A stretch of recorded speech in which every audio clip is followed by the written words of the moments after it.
spike up. Mandated 3-year property evaluation. This is something that we have to do every 3 years, and we have to put money in the 2010 budget to cover it, because it has to be done in the next year. Risks. Motor vehicle excise tax receipts could fall below estimates. I mentioned that earlier.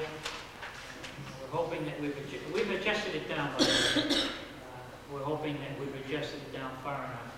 The governor's budget proposal is reduced further, affecting state aid. At this point, no one believes that's going to happen, but until the whole legislative reviews their process, the House puts their bill out, the Senate passes it, July 1st comes rolling around, we don't know, we never know. Employees refuse to accept the wage freeze will have some impacts on what we do. Increased real estate tax delinquencies. Over the past several years, the number of people failing to pay their real estate taxes has grown. And there's no reason to believe that that might not happen again this year. Now, the DOR, the Department of Revenue, allows us to count that revenue anyway. It becomes a cash flow problem. But the negative impact of it is that if we have free cash at the end of the year left over, until we equal the number from our tax delinquencies, when it's certified, it doesn't exist as free cash. For example, the free cash that we have this year, we plan on using it for snow and ice in April, not to wait until next October. And the reason is that if the delinquencies go up, that free cash number won't be certified come July 1, and we won't have it to cover snow and ice. Little problem associated with the way general government operates their budget process. Cost of energy, you mentioned special education costs. I'm going to talk a little bit about that because in the school budget, that's one item they don't have control of. And it's all over the place, and it's increasing at a very rapid rate, and we need to do something about that. State aid could be reduced mid-year, FY 2010 as it was experienced in January. Nowhere to tell. The one thing I do know is that we haven't hit bottom yet. Special education. The figures for 2006, 7, and 8 are actuals. 2009 was still in that year. But this is an example of, if you look at the totals first, you can see that the cost of special education is going up substantially. And it's up and down a little bit, but it's constantly growing. From 2006 on, it's been growing at a fairly substantial rate. What's interesting about it is that the top line, the school budget, those amounts are funded out of our operating expenses, out of the school budget. The grants and revolving fund that funds that portion of special education is rather small. And the circuit breaker, which kicks in for real needy kids, is also a small number. When you look at the percentages, as you can see that outside funding beyond the town's budget is only about 20% of the total cost of special ed.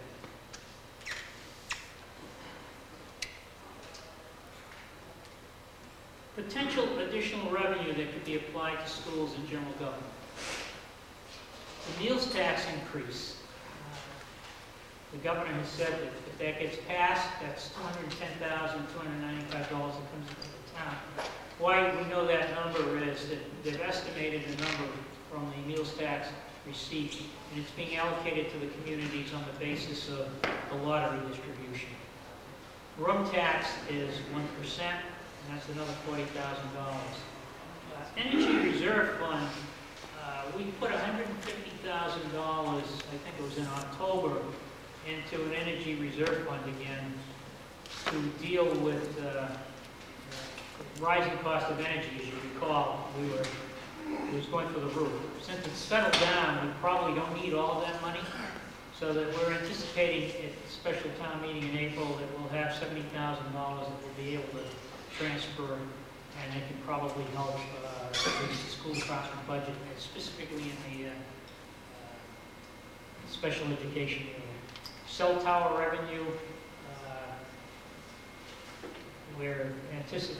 we've gone up a bit for additional cell coverage at a couple of the towers, and we're hoping to get those contracts closed, which would be additional revenue into the town.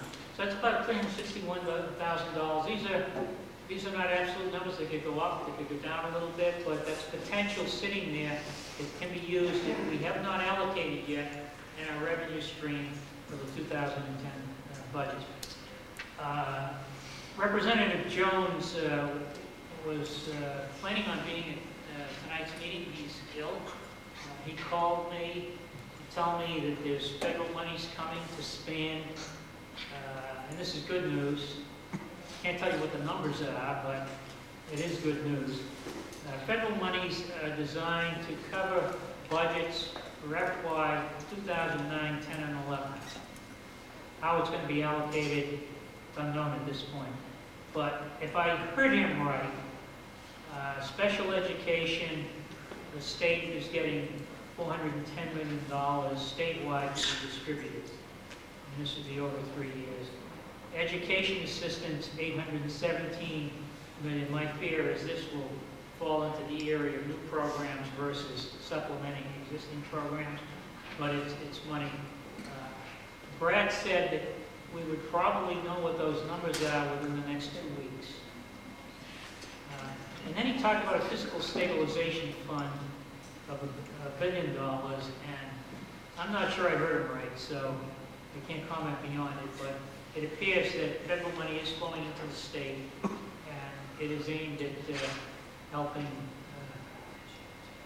local communities in schools and even in the general government area. So that's good news for tonight.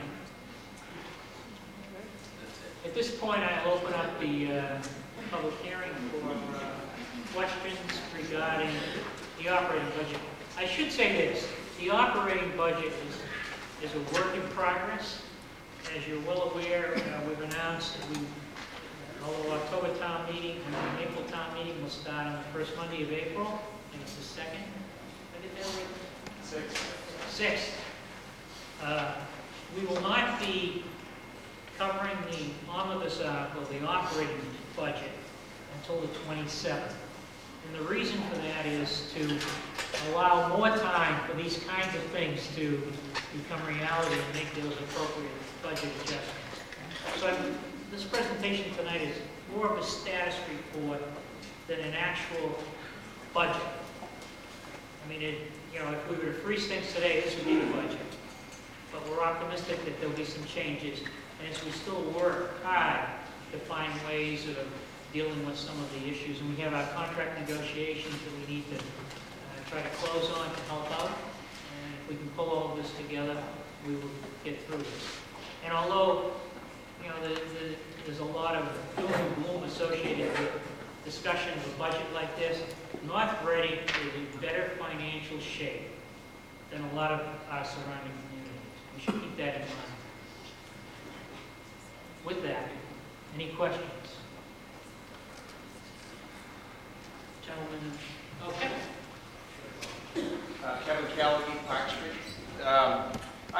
The question I have is, if you were to look at the budget and go with a level service budget for the schools, the fire, and the police, if you took them and said that these three are a priority, and we're going to go level service as opposed to level funded, how much money would be left over in terms of what type of a percentage cut for the other departments would you be looking at?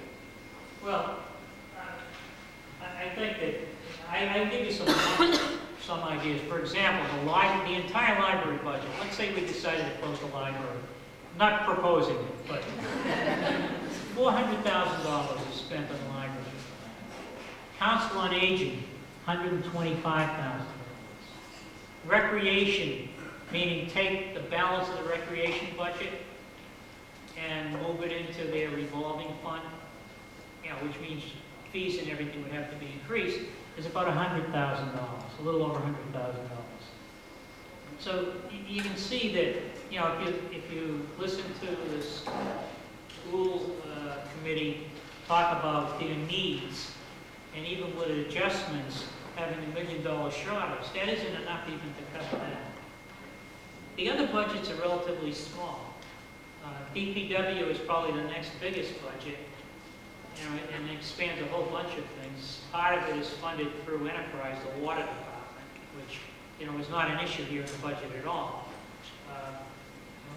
Snow and ice, road repair, you know, the things that probably they don't get a lot of credit for because it's done in, you know, it's kind of out of sight, out of mind. But those are the things that, you know, we have to work with. So, you know, if you start cutting, you have to make very, very deep. The answer is you have to make substantially deep cuts in the other budgets to fund school, police, and fire. Well, I guess the point I was making, I think in the times that we're in order to, I think we have to make choices as to what we are going to do as well as we possibly can, or as well as we have been doing. And I think to cut, if we don't prioritize and say that, you know, we need to be safe, we need to be protected, we need to have our children educated, I think we need to take care of those things first, and then what's left. I know you have to have the snow off the roads, but I think in a way, in the past we've gone into town meeting and had two budgets. You know, under this scenario, if there was an override, this was the budget. If there wasn't, and with some of this, the stimulus money that may or may not be coming, and all of those, if we were able to set up a scenario of parallel budgets where the funding, if we didn't receive it, we were still going to take care of public safety and the schools. And then, you know, you hate to see people lose jobs, but that's what's happening in every industry out there. And I know it said one of the goals was not to eliminate any employees, but it might be that if we prioritize in whatever way the board decides to prioritize, and the people at town meeting do, that there may have to be some employee cuts in order to maintain excellence in those other areas, which, at least in my mind, are foremost within a community. So I just want to throw that out there. I think you guys should be commended. I mean, this isn't an easy job, and it certainly makes it tougher every year with the revenue stream drying up. But I really think we need to look in terms of priorities, and if we have to set certain areas above others, I think we ought to do that, and then make the cuts down where then it's not in a high priority areas. Thank you. Well, Yes, sir. just as a follow-up, just to give you an idea of what we're at, level service budget for the general government side is approximately 4.3% increase over current year's expenditure. School department, 7.8%.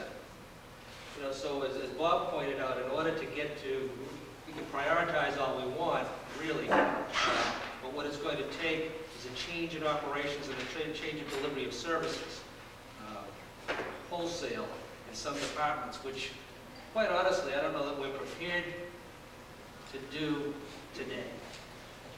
We'd have delivery of services totally differently for a whole host of areas. And I think, you know, for the most part, we're at minimum manning in most of our departments if we want to continue to enjoy the level of services that we have today.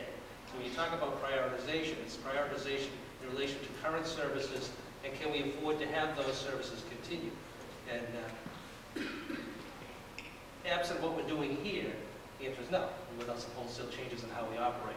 And part of that's going to take some cooperation with other area communities, regionalizing services, regionalizing positions, and no communities there yet. But I think a lot of that is going to be coming forward over the next few years as we continue to try and find revenue to support the current level of services we enjoy. But I mean, that's what we're facing, 4.3% for level services, general government, and 7.8% on the school side. Those are pretty daunting numbers in relation to